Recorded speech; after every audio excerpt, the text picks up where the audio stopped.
Sorry for interruption. अच्छा, हम बात कर रहे थे कि दो वेरिएबल्स हैं हमारे पास, एक एक्स वेरिएबल है और एक वाई वेरिएबल है। जो एक्स वेरिएबल है वो इंडिपेंडेंट वेरिएबल है और वाई वेरिएबल जो है वो डिपेंडेंट वेरिएबल है। अच्छा, अब आपकी बुक में आपको बहुत सारे नेम मिलेंगे इनके। इंडिपेंडेंट वेरिएबल को हम रिग्रेसर भी बोलते हैं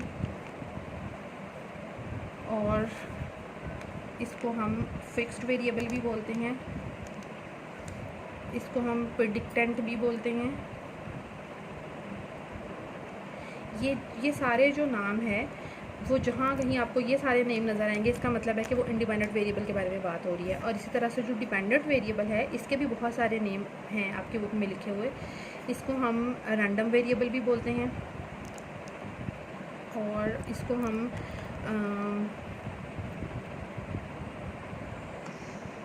क्या नेम है इसका, रिग्रेसेंट भी बोलते हैं और प्रेडिक्टेंट भी बोलते हैं।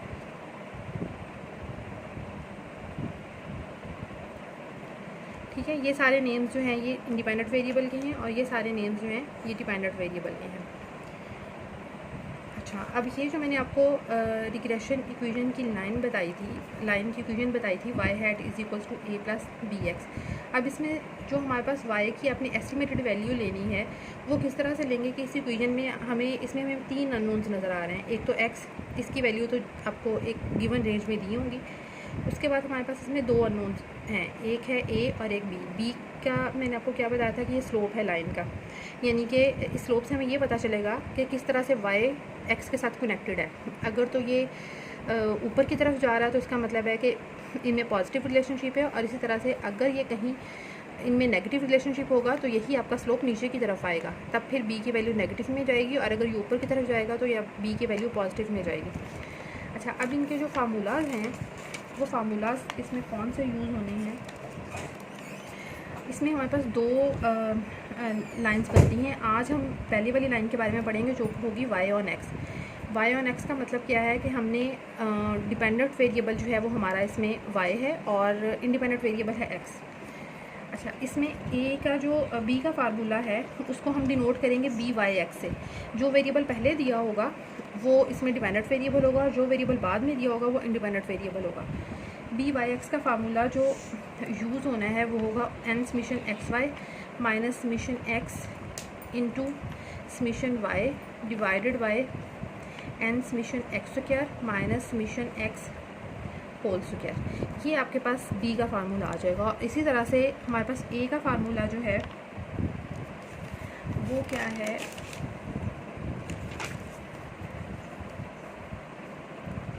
a बराबर होता है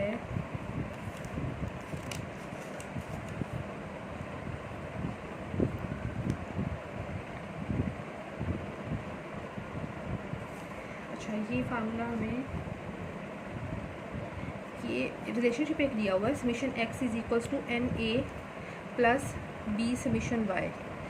अगर हमने यहाँ से a की वैल्यू निकालनी है तो हम इसको उधर ले जाएंगे, तो एन ए किसके बराबर आ जाएगा, b summation y minus summation x।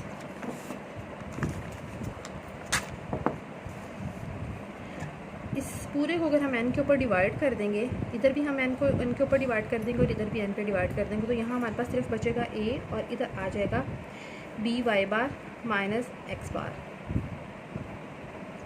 n इस पे भी डिवाइड हो रहा है और n इस पे भी डिवाइड हो रहा है, तो summation y over n y बार के बराबर होगा और summation x over n x बार के बराबर होगा। तो इसका मतलब है कि हमारे पास जो a का फार्मूला है वो ये आएगा, a is equals to b y bar minus X bar. ये आपके पास जो दो फार्मूलाज आ रहे हैं यही आपने फाइंड आउट करने हैं। कोई भी क्वेश्चन दिया होगा उसमें हमने ये सिर्फ दो फार्मूलाज फाइंड आउट करने हैं और इनकी दोनों की वैल्यूज़ निकाल कर इस इक्वेशन में पुट कर देनी है, तो हम रिग्रेशन इक्वेशन निकाल लेंगे। और किस तरह की रिग्रेशन होगी वो हमें इस b से पता चलेगा। अगर तो b की वैल्यू पॉजिटिव होगी तो इसका मतलब है कि उन दोनों के दरमियान में पॉजिटिव रिलेशनशिप है, और अगर इस b की वैल्यू नेगेटिव में चली जाएगी तो फिर इसका क्या मतलब है कि वो नेगेटिव रिलेशनशिप है। अच्छा, अब इसमें ये सिर्फ मैंने आपको जो फार्मूलाज बताए हैं ये ऐसी लाइन के लिए हैं जिसमें y जो है वो डिपेंडेंट वेरिएबल है और एक्स इंडिपेंडेंट वेरिएबल है। इस इक्वेशन को हम बोलते हैं वाई ऑन एक्स। ठीक है, अब हम इसका एक सिंपल सा क्वेश्चन कर लेते हैं जिससे आपको इसके बारे में मज़ीद समझ आ जाएगी। कोई सी भी एक एग्ज़ाम्पल मैं आपको करवा देती हूँ। यहाँ पे इस बुक में फॉर एग्ज़ाम्पल हमें ये डाटा दिया हुआ है। हमारे पास इसमें एक्स वेरिएबल है एक और एक वाई वेरिएबल है। एक्स की वैल्यूज़ जो हैं वो हमें दी हुई है 0, 1 और 2, और वाई की वैल्यूज़ दी हुई है हमें 6, 8 और 10। अच्छा, हमने अब इसमें सबसे पहले आपने वो इक्वेशन लिखनी है जो आपने फाइंड आउट करनी है, वो है y hat is equals to a plus b x. ये हमने इक्वेशन फाइंड आउट करनी है। इसमें हमें दो अननोन्स हैं हमारे पास। अच्छा, अब सबसे पहले तो आपने बी का फार्मूला लिखना है। बी किसके बराबर, मैंने अभी आपको बताया था, n summation x y minus summation x into summation y divided by n summation x square minus summation x whole square, इसके बराबर बताया था। अब इसमें आप ये देखें कि हमें किस किस चीज़ की ज़रूरत है जो हमने फाइंड आउट करना है। n क्या होगा, n नंबर ऑफ़ वैल्यूज़ होंगी 1 2 3, तो n किसके बराबर आ जाएगा, 3 के बराबर। उसके बाद आपको चाहिए एक तो एक्स वाई का प्रोडक्ट चाहिए, एक समीशन x चाहिए, एक समीशन y चाहिए। समीशन x हम यहाँ से लेंगे, समीशन y हम यहाँ से लेंगे, और समीशन एक्स वाई हम कैसे लेंगे, x और y इन दोनों को मल्टीप्लाई करते जाएंगे। 0 को 6 से मल्टीप्लाई करेंगे तो 0 हो जाएगा, 8 को 1 से मल्टीप्लाई करेंगे तो 8, 2 को 10 से मल्टीप्लाई करेंगे तो 20 हो जाएगा। अब इस कॉलम का जब आप एंड पे समीशन लेंगे तो ये समीशन एक्स वाई हो जाएगा।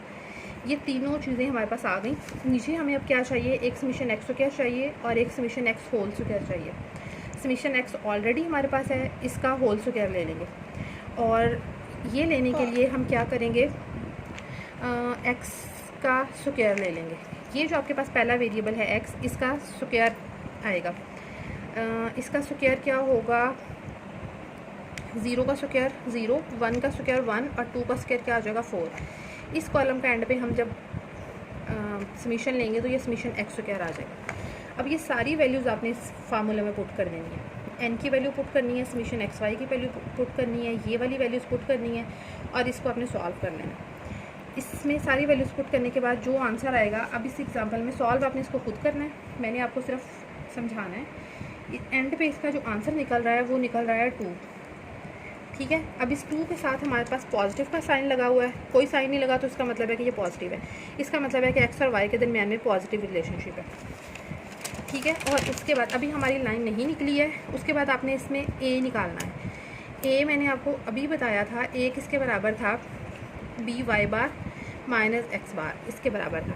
अच्छा, अब एक तो आपको इसमें चाहिए वाई बार और एक चाहिए एक्स बार। ये आपके पास समीशन एक्स दिया हुआ है, ये समीशन वाई दिया हुआ है। और एक्स बार का फार्मूला क्या होता है, summation x over n. Summation x जो भी निकलेगा उसको आप 3 पे डिवाइड कर दें तो एक्स बार आ जाएगा। इसी तरह से आपने वाई बार निकालना, तो वो किसके बराबर होता है, समीशन वाई ओवर एन। जो आप ये समीशन वाई का जो भी आंसर आएगा उसको आप 3 पे डिवाइड कर देंगे तो वाई बार आ जाएगा। ये दोनों वैल्यूज़ आप यहाँ पुट करेंगे और साथ बी की वैल्यू, ये जो 2 निकली है, इसको आप यहाँ इस फार्मूले में पुट करेंगे। तो बी को वाई बार से मल्टीप्लाई करके जो आंसर आएगा उसमें से एक्स बार को माइनस करेंगे तो हमारे पास ए आ जाएगा। अच्छा, अब इस क्वेश्चन में जो हमारे पास ए निकला है, निकाला ही नहीं हुआ इसमें, आपने खुद निकालना है। अच्छा, ए जो भी आ जाएगा, फॉर एग्जांपल हम लिख लेते हैं कि इसका आंसर जो है वो 5 आ रहा है, तो ए हमारे पास 5 निकल आया और बी जो है वो निकल आया 2। अब आपने ये दोनों वैल्यूज़ इस रिग्रेशन इक्वेशन में पुट कर देनी है। तो वाई हैट किसके बराबर आ जाएगा, ए की वैल्यू थी 5 और बी की वैल्यू थी 2, तो ये आपकी रिग्रेशन इक्वेशन निकल आई है। Y hat is equals to 5 + 2x। ये वाली इक्वेशन ही हमने फाइंड आउट करनी थी। अब इसकी इंटरप्रिटेशन क्या है और इसको आपने इस 2 का क्या मतलब है और इस 5 का क्या मतलब है, ये मैं आपको नेक्स्ट लेक्चर में बताऊंगी। आज के लिए बस इतना ही था। अल्लाह हाफिज़।